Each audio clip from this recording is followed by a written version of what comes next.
In September 1786, delegates from 5 states met in Annapolis, Maryland, to discuss ways to promote trade amongst their states.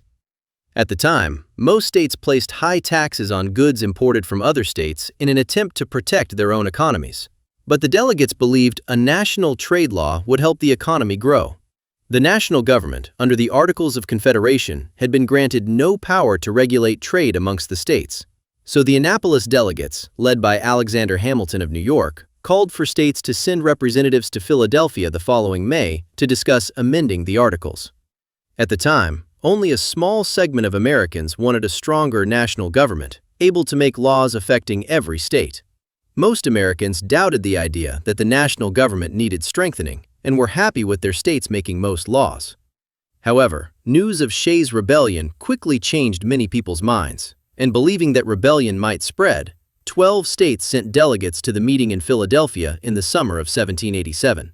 The Rhode Island government refused to participate, fearing a new government would take power away from the states. Their fears were justified. Many of America's most famous men were at the Constitutional Convention. Ben Franklin attended and lent his wit and wisdom to the proceedings, along with George Washington, the hero of the Revolution, who came out of retirement for the meeting. His presence at the convention brought an air of legitimacy to what many people suspected was to be an overthrow of the current government. Notably absent from the convention were Thomas Jefferson and John Adams. The two were not in Philadelphia that summer because they were overseas, serving as ambassadors to France and Great Britain respectively. Also missing from the convention were women, people of color, and other people representing marginalized populations. These people were not allowed to attend the meeting, and most of their concerns were not heard when drafting the government of the United States. Confirming the fears of many, a young Virginian named James Madison came to Philadelphia that summer with a new plan for the government of the United States. Unhappy with the Articles of Confederation, Madison had read every book he could find on the topic of government, and came prepared with a plan for a new government with stronger powers. Madison's plan for the U.S. government called for 3 branches: a legislature, Congress, an executive, president, and a judiciary, court system. Most delegates went along with this part of the plan since it resembled the governments in the states, but objections arose when considering how much power that government should have, and many compromises had to be reached before a new government was formed. The delegates who wanted a strong central government, Federalists, argued that the central government should be able to make laws for the whole country, while delegates who opposed strong central government, Anti-Federalists, wanted state governments to have power to vote down laws made by the central government. The framers came to a compromise, establishing a system of federalism, in which the central government would make certain laws for the entire country, while states were left to make laws that just affected the people within their own territory. No longer could states create their own currencies, nor could they create treaties with other governments or impose taxes on another state's products, and each state was required to recognize decisions made by the federal court system. Within the central government, delegates disagreed on how representation in Congress would be decided.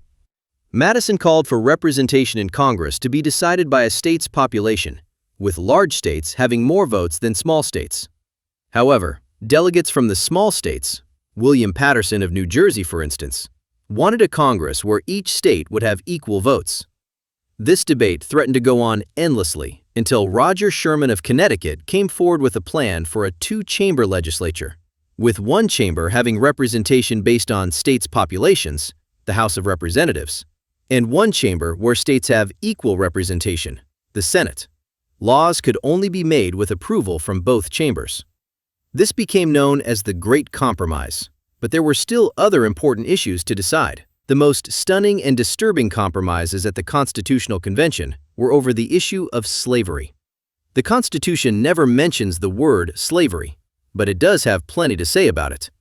Once it was decided that representation in the House of Representatives was to be based on population, delegates from northern and southern states disagreed on how enslaved Americans should be counted as part of a state's population. Delegates for the northern states felt that enslaved Americans should not be counted towards representation.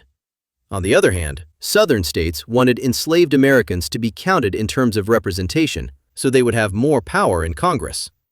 The compromise between the two became known as the 3/5 Compromise, because every 5 enslaved Americans would be counted as 3 individuals when counting population for the purpose of representation in Congress. Another compromise surrounding the issue of slavery was centered on the importation and sale of enslaved people.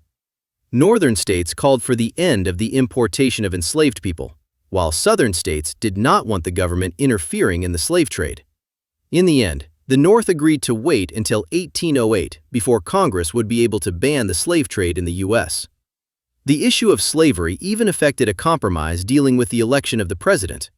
While delegates in the North felt that the president should be popularly elected, one man, one vote, delegates in the South again wanted proportional power to include their enslaved populations. In the end, the two sides compromised and created a system called the Electoral College. Each state would be assigned electors based on their number of representatives in the House, plus their 2 senators. Ironically, the largest issue that the Anti-Federalists had with the proposed Constitution was that it lacked a Bill of Rights. All states had their own constitutions with bills of rights that protected rights like freedom of speech, religion, assembly, and the press. But the Anti-Federalists did not believe that this was enough to protect citizens from the new, powerful federal government. This issue was resolved when the delegates agreed to add 10 amendments to the Constitution after it was ratified by the states.